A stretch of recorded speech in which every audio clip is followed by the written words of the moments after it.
Okay, so I just got to the office.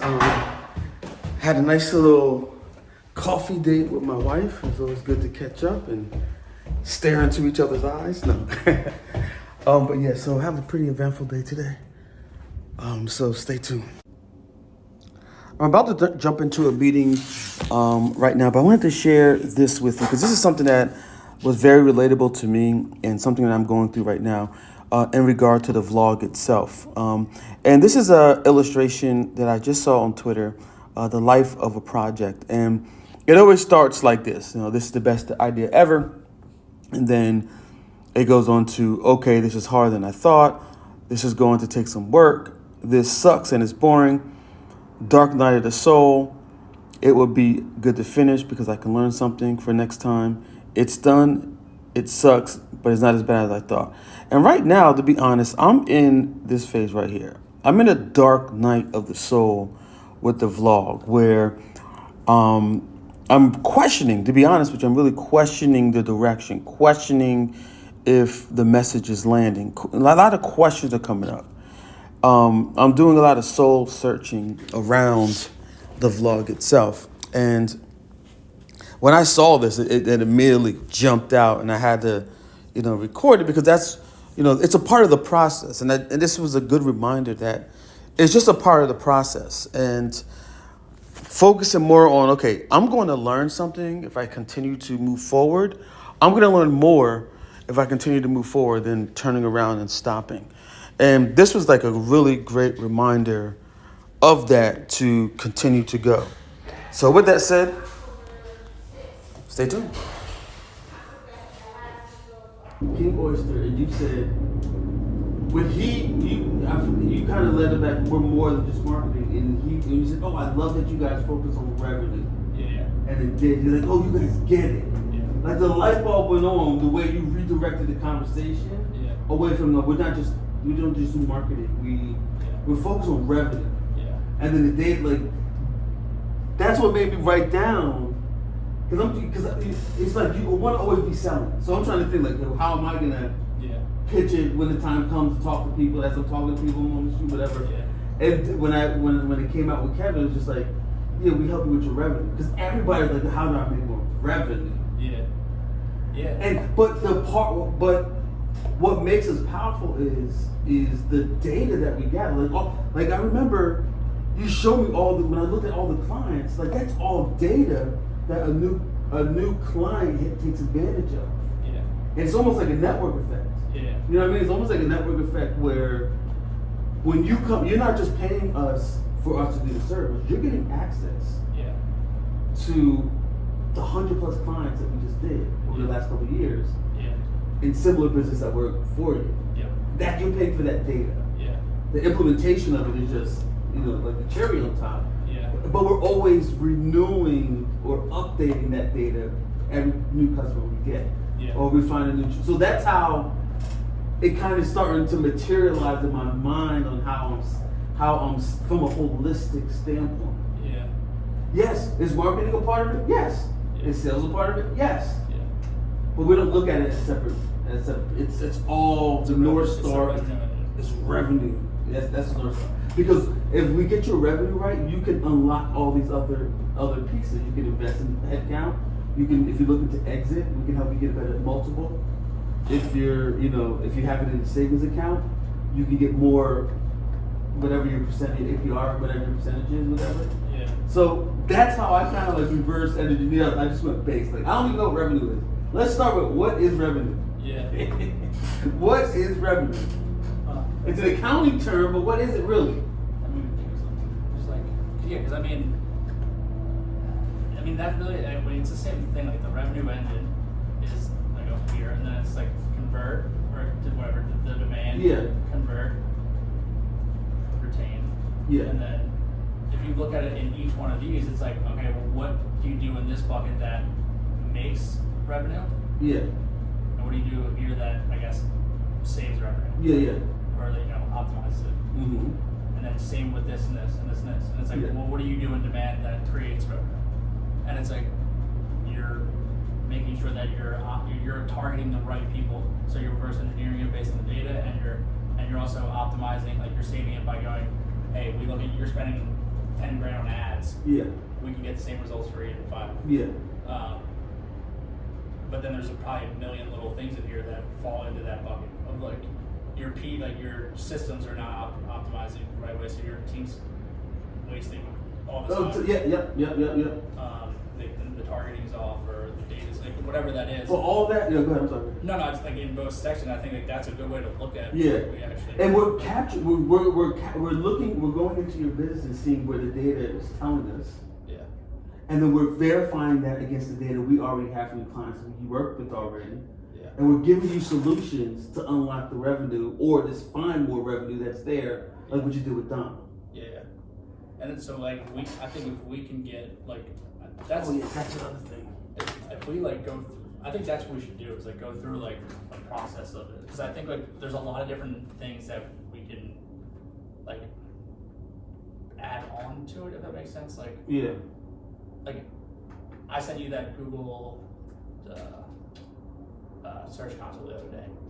Yes, like I saw that. Yeah. When I looked at that, I realized the past 2 blog posts that I did just randomly, like those got like 100 so clicks like in the past 28 days, like people visiting, and that was like the majority of our traffic.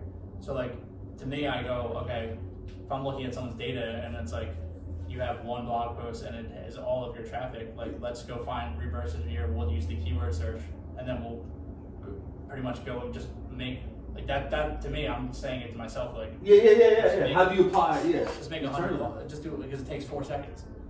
So it's like, okay, that's one strategy there. And then it's like when someone's coming to your site, where are they going? Like if there's only one CTA that's like, sign up, and there's no like top of funnel resource, like okay, create a landing page that is generic that you can swap out resources and test one and use it as a top of funnel. Yeah. Like it's just like those little simple things. Yeah. But that's all data driven, because it's because your data. My saying is the data is not the smoke. The data is not the fire. It's only the smoke. Yeah, you were telling me that. I like that. It's only the smoke. It's not the whole story. Yeah.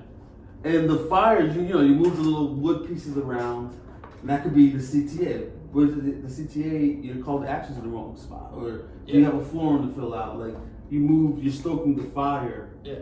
Right, moving things around, and then you'll get smoke. We take that data that as a signal. Yeah, it's just testing things. Just testing things, yeah. But people are conditioned to see, we just want to. They're speaking out of their pain. Yeah.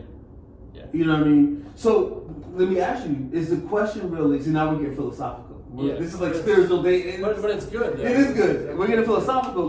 So the question is the question.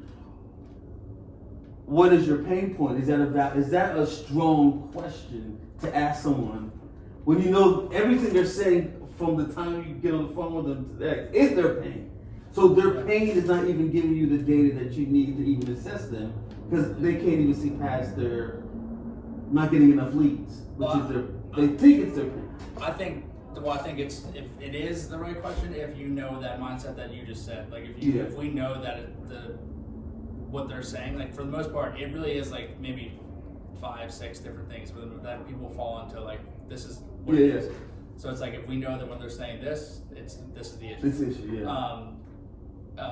But I know what you mean. It's just I think it's going into each one of them, and then like when you're steering the conversation of knowing the next question to ask of. What is like when we were talking to that guy, and I was like, well, so do you have all of your A's? Let me guess, are like within the 55 to 60. Yeah. So like that's like a internal culture problem, because they're stuck in their ways. So like a little bit different than Yeah. It's almost like we were in King of Prussia last weekend, and we saw my first time seeing a Cybertruck in person. I haven't seen a Cybertruck. I saw one. Have you seen one? Yeah. I haven't. That was my first time, just last weekend. Yeah. And I'm like, oh wow, a Cybertruck, there it goes. I've seen it, there it goes. And there was this guy that was listening to us. We were at the KLP Town Center. And I was explaining to him, I was like, what the Cybertruck does is it breaks our frame of what a car could be. Yeah. It really breaks our frame to the future, like Elon's vision. Yeah. And then it kind of made you think, like, people are in certain frames. Like, how do we, as an organization or agency, break the frame Yeah. immediately? That's yeah. Well, that is the other part. Because it gets you, like, once you see a Cybertruck, you're like, you can't unsee it. Yeah. And then when you see everything else, you're like, wait, they're in a different, like, he's like 30 years out. Yeah. He's breaking our frame. Yeah.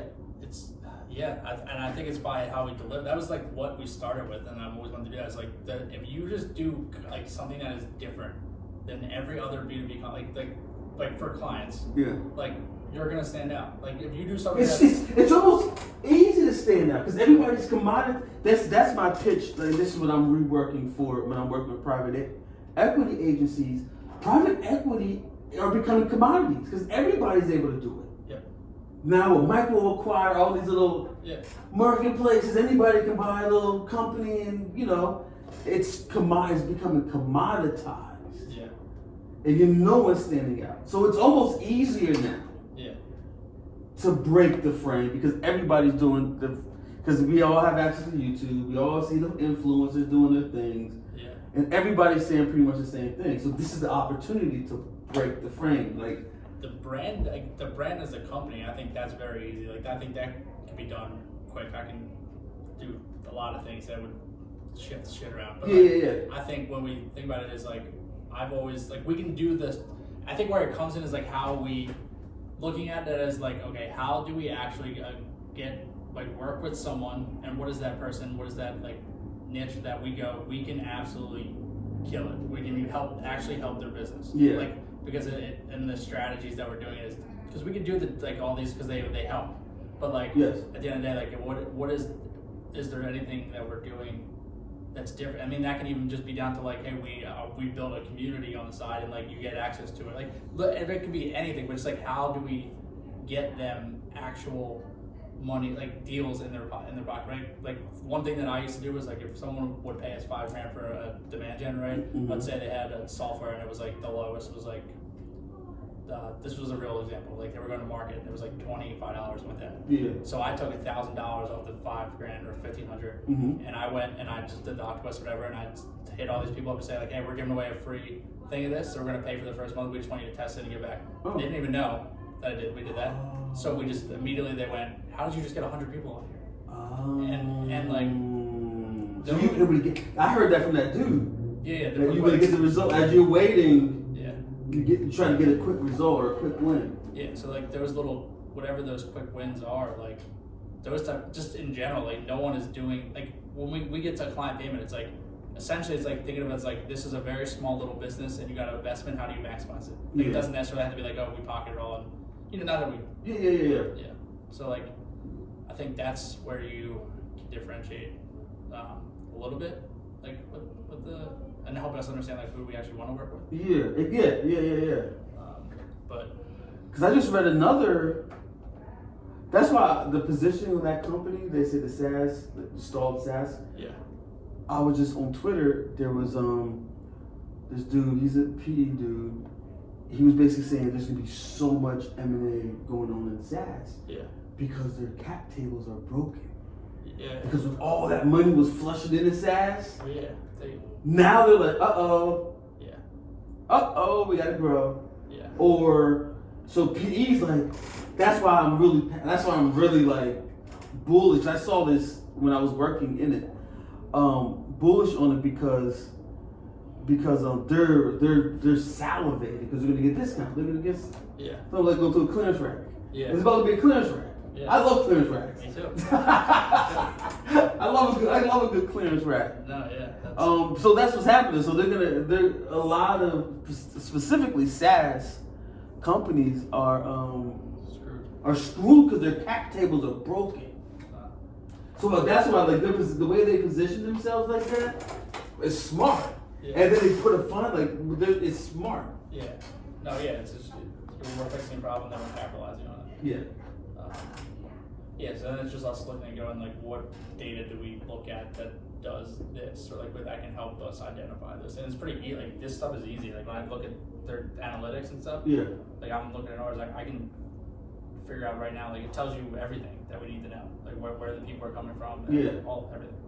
And it's just like what's driving the traffic, what is not, what are they not doing, Mm-hmm. and that's it. But like, I can make, it's just like, what decisions do you make off of this? That's, I see what you're saying, yeah.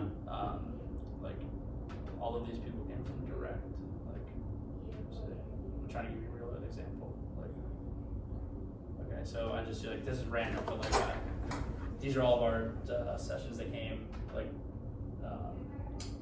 directly, so like, Google, 152, Bing, Facebook, 5, Clutch, like, where, like, What's Clutch? I don't know, so we have like a profile in there, digital network. So like we probably have an article or something, like, so like looking at all of little things like that. Yeah. I mean, that's fine, I just mean in general. Yeah, I see what you're saying, yeah. Like organic, there's 16 referrals that with different sites that people. So I'm sitting here, actually I'm a little behind on my editing. So there was, when you watch this last episode, it's not up yet. You're going to be watching it. It's the last episode. There was a part in there where a young guy was downtown Allentown. He was taking pictures. And he was trying to make a couple bucks. He barely spoke English. And I gave him like $1 or $2 or something like that. He's like, yeah, give me anything. I guess he's trying to build his, his reputation, his business up. And I always respect that hustle. And he was supposed to send me the pictures that he took of me so I can help him, get the word out. And he never sent it to me. So I kind of delayed my editing process so that, because I wanted to add it to, to the vlog, but he didn't get it back in time. So today's been an interesting day. So I'm playing a lot of catch up. So we had the meeting, getting things more aligned around that. And I'm editing this real quick as I'm recording a vlog. So I'm in like this really weird space as I'm editing a vlog. I'm talking to you as I'm vlogging, and I'm just trying to get it all done. And I have about an hour and a half left before I head home. But yeah, so this is a part of it. But it's not going to last long. I'm actually putting the team together that's going to be doing my production, my editing, and having all that. But now I know I have, I pretty much built out all the systems. I wrote them, I documented all my steps. So all I got to do is just hand them the paper, and things should be edited. But here we are, and got to get this done. So stay tuned. Okay, so I just got to the office. Had a nice little coffee date with my wife. It's always good to catch up and stare into each other's eyes. No. But yeah, so I have a pretty eventful day today. So stay tuned. So I am done for the day. I have to admit, but in a little bit of a slump with the vlogging. I'm at a crossroads because I have so much going on, and it's just been a challenge, to be honest. And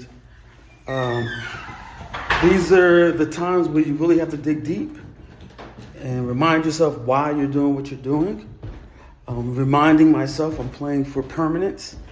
And this is just going to be a part of the vlog. You're going to hear the parts that just don't make sense to me at that moment. Not saying that I'm not going to see myself through. It's just that that's what I am going through right now. As long as I continue to press play, then I'm in the game. I'm in the game. I can keep going. But with that said, I'm about to go ahead to get something to eat. If you made it this far in the video, you know what to do. Peace.